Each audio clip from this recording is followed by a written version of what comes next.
Okay, so today I want to look at what is a function. I'm literally just jumping right into calculus. And if you guys do have any questions on the pre-calculus stuff that we were looking at in the previous videos, feel free to post in the comment section, and I can make a video on each of those particular topics of your interest or particular examples that you would want me to go over. I can make videos for those, but I wanted us to get right into the actual calculus. So what's a function? So I define a function as an event for which one variable is dependent on the other. Is an event for which the outcome is based on another independent variable. In other words, I'll give an examples of a function. So I would say I can define a function of passing a class and saying passing a class is a function of individual effort. What I'm saying in that is that your ability to pass a class is going to depend on the effort that you put in. Or I could say something like your utility bill for this month is a function of usage. And usage can be divided down into appliances, lights, AC, whatever you want to divide it into. But what it is saying is that the outcome, which in this particular case is how much money you'll pay to the utility company, is going to depend on how much you use it. So I'll make set of possible values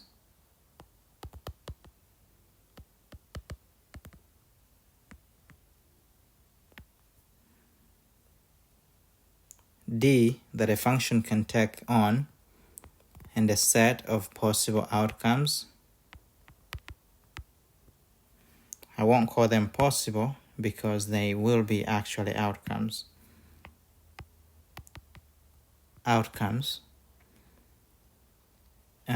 That a function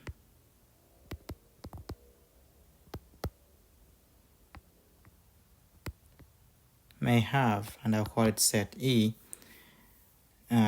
So a function is typically represented by this sign f into x, where it's read as f of x, f of this, g of this, h of this. So f of x, that's how it's read. So set D is all possible values that a function can take on, say x, a, b, c, and set E is a set of all possible outcomes, which will be written as f of x, f of a, f of b, f of c. Right? Does that make sense?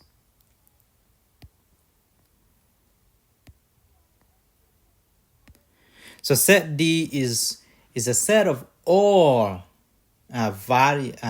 numbers, all possible items or numbers or whatever you want to call it, all possible things or inputs that that the function f can take on that would give you some sort of outcome. So that's typically how functions are written. And you might find questions that say, oh, what's the domain of this function? So what's the domain of a function f, function g, function h? The domain of a function is really a range of all possible inputs into that function that would give you a real outcome. That would give you, say, if I'm looking at numbers, is a function of x in this particular case.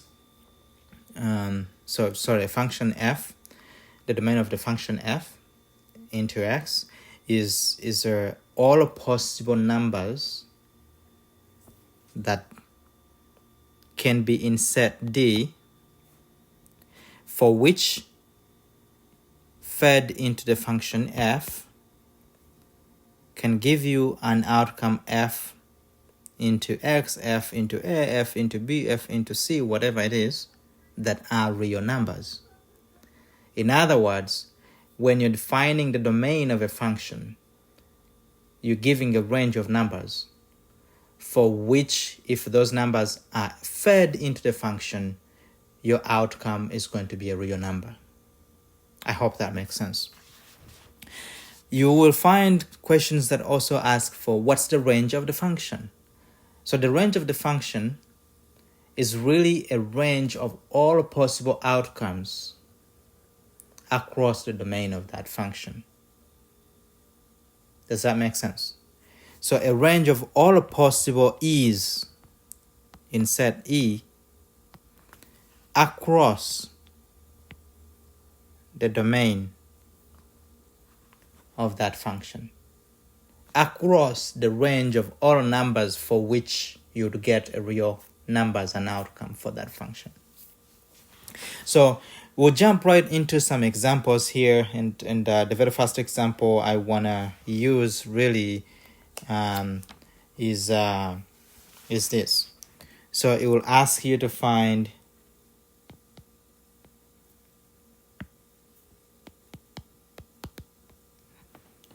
the domain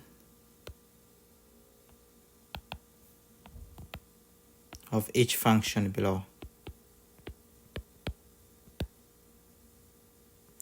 So this particular function a is f into x is equal to square root of x plus 2, right? Remember, what was the rule for a domain? Is that it's a set of all numbers for which, if plugged into that function, your final result is a real number, right? So in this particular case, if you had a negative as your final answer here, would this apply? No, it would not apply. And the reason it would not apply is because this right here is not a real number. This is a complex number. This is typically defined as I, right? It's a complex number, so it's not a real number. We're only looking for real numbers. So this does not apply. So the way I want to do this is that I would draw an axis here, and it would help us understand what we're talking about. So that is 0, that's 1, 2, 3, 4, up to positive infinity, minus 1, minus 2, minus 3, minus 4, up to minus infinity, right? If you look at that problem, if you plug in, say, I'll begin with minus 1, what do you get? If you plugged minus 1 into that function, you would have minus 1 plus 2 would give you square root of 1, right? Well, this is a real number. If you plugged in 0, say you'd have your x is 0 plus 2, you'd have this is equal to square root of 2, which is a real number. So in other words, if I plugged in everything here from minus 1 onward, I get a real number. So I'm okay with that, which is excellent. If I plugged in minus 2 here, what do I get? Square root of 0, which is 0, which is a real number, right? So it's correct. What if I plugged in something that is less than minus 2? So I plug in minus 3 plus 2. What do I get? I get minus 1. This is not a real number. It's a complex number, so that is not correct. If I plug in any number on the left of minus 2, which means smaller than minus 2, the final result is going to be a square root of a negative, which means it's not a real number. And remember, they're asking for domain, and we said domain is a range of all values for which fed into a function. You're going to get your final result as a real number. So in this particular case, anything on the left of -2 is not acceptable.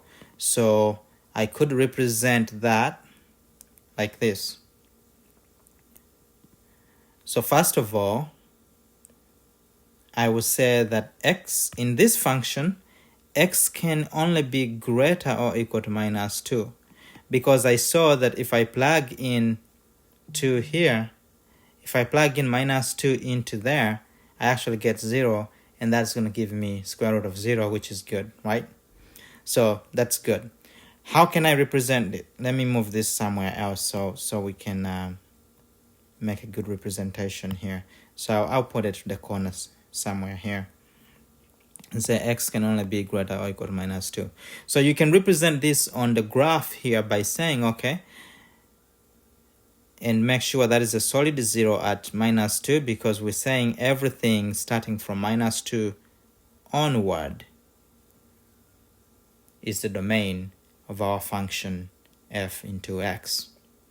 So how you can represent that is you can represent it and say domain equals to starting with -2 to positive infinity. What this means, every time you see a square bracket, it means that that number starting value is inclusive, meaning here, as we said, greater or equal to -2. So -2 is inclusive, and every time you see a solid 0, it also means that number is inclusive. So that's how you represent domain. I'll get us a second example of finding domain of a function. In this particular case, we will use a fraction as our example, and let's walk through it. So say we have a function f in 2x is equal to 1 over x squared minus x.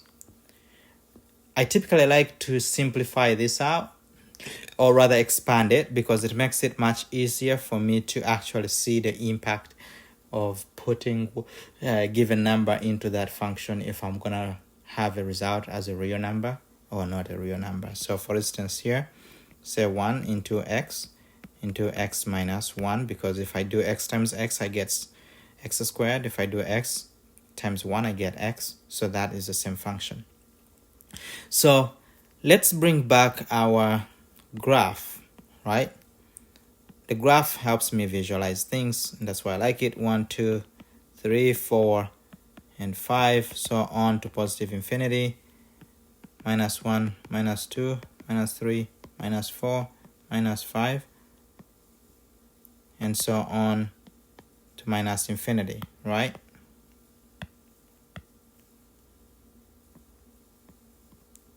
So if you look at this graph, your x-axis here, your graph here, what numbers can you put into this function and you would be able to get a real number? There are so many numbers, right? So in this particular case, how you'd approach it? You would approach it by saying, what numbers can I plug into that function that I do not get a real number? So you just eliminate the ones which would not give you a real number. Remember that anything, if you had anything that is x, maybe I may not use x, but any value n over 0, this is called undefined, right? This function is undefined in mathematics. You cannot define a fraction for which the denominator is 0. So that is not a real number.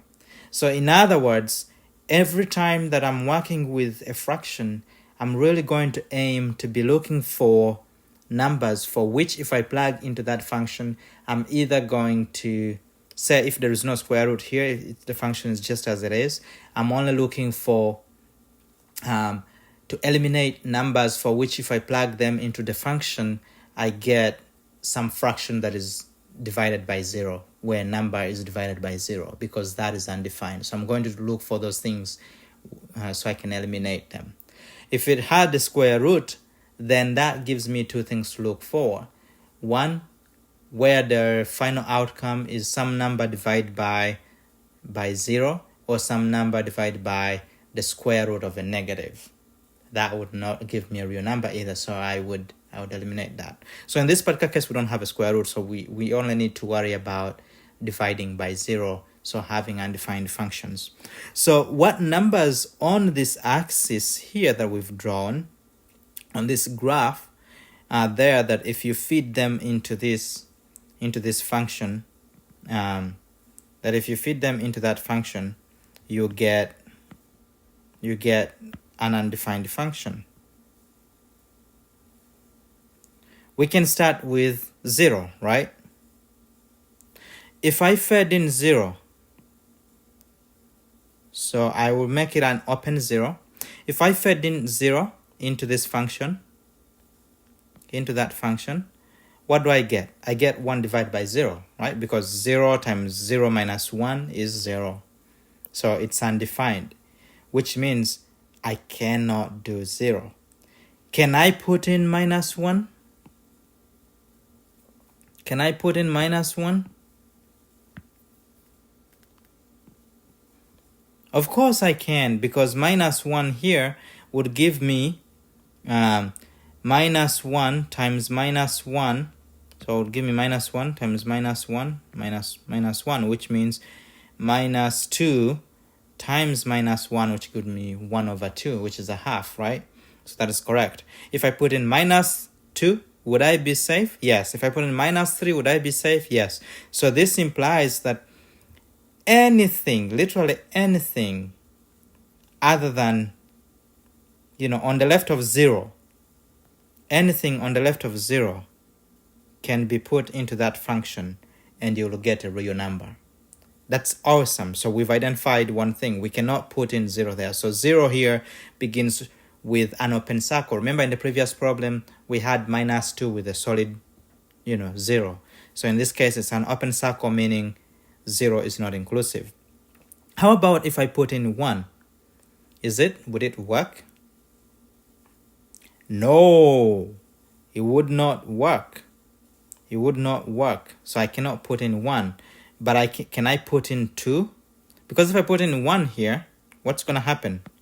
Let's do it. If I put in 1 here, this will be 1 into 1 minus 1. So that is 1 times 0. So it's going to give you that. So it's not acceptable. It's not a real number. So what would happen is that I would say, well, if I put in 2, what would happen?